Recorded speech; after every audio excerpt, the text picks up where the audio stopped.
मुख्य विकास अधिकारी बलिया, ब्लॉक प्रमुख गढ़वार जी, पीडी साहब मंच पर और सामने बैठे हुए हमारे अन्य सभी सम्मानित जनप्रतिनिधिगण, हमारे आए हुए समस्त अधिकारीगण, देवियों एवं सज्जनों, बलिया की धरती हमेशा कुछ नया करने की और क्रांतिकारी कदम उठाती है और हमारा इतिहास रहा है कि कुछ चीज़ें हम लोगों ने ऐसी शुरुआत की है जो पूरे देश के लिए नजीर बनी। आज़ादी की लड़ाई में भी बलिया 1942 में ही यहाँ आज़ादी की अलख जग गई थी और देश में काफ़ी पहले बलिया आज़ाद हो गया था, जिसके लिए बलिया के लोगों ने, बलिया की वीर महिलाओं ने, बलिया के वीर जो हमारे उस समय के क्रांतिकारी पुरुष थे, उन्होंने अपना बलिदान दिया था और तब बलिया पूरे देश में, क्या कहें, विश्व में विख्यात हुआ था और अंग्रेजों को, जिसको कहते हैं कि उनके नाक में दम कर लिया था, जब तक दोबारा उन्होंने बलिया को नहीं हासिल कर लिया, उनका जीना मुश्किल हो गया था। उसी तरीके का एक क्रांतिकारी कदम आज फिर बलिया ने उठाया है। माननीय सांसद श्री वीरेंद्र सिंह जी के दिमाग में एक ऐसा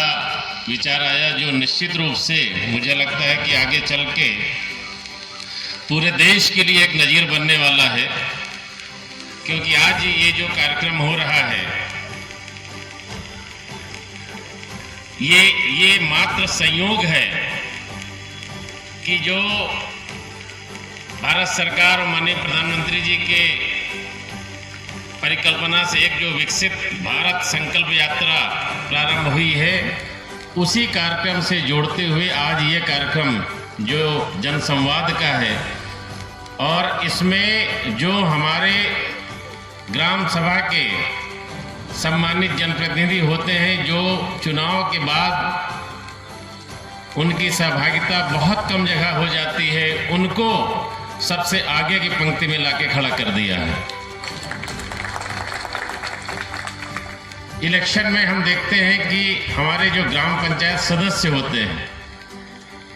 उनकी भी निर्वाचन में कितनी महत्वपूर्ण भूमिका होती है, उनकी सहभागिता होती है, लेकिन चुनाव जीतने के बाद बहुत कम जगह हम लोग देखते हैं कि उनकी सक्रिय सहभागिता होती है। और इसलिए माननीय सांसद जी ने सोचा कि क्यों ना हम इस बार अब अपने ग्राम पंचायत सदस्यों को सबसे आगे खड़ा करें और उनको इतना आगे ले जाएं कि लोकसभा के सदस्य तक वो अपनी सीढ़ी चढ़ सके। तो मैं सबसे पहले अपने माननीय सांसद जी को इस पुनीत कार्य के लिए कि ग्राम पंचायत सदस्य को उन्होंने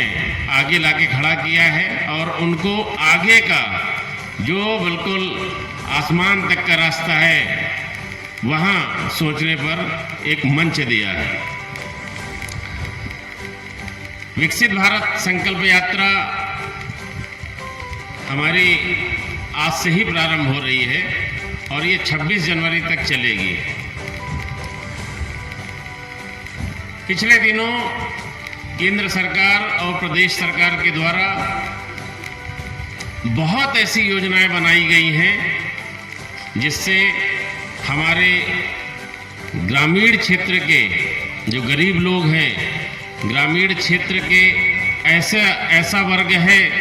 जो सामान्यतः उन योजनाओं से अनभिज्ञ रहता है,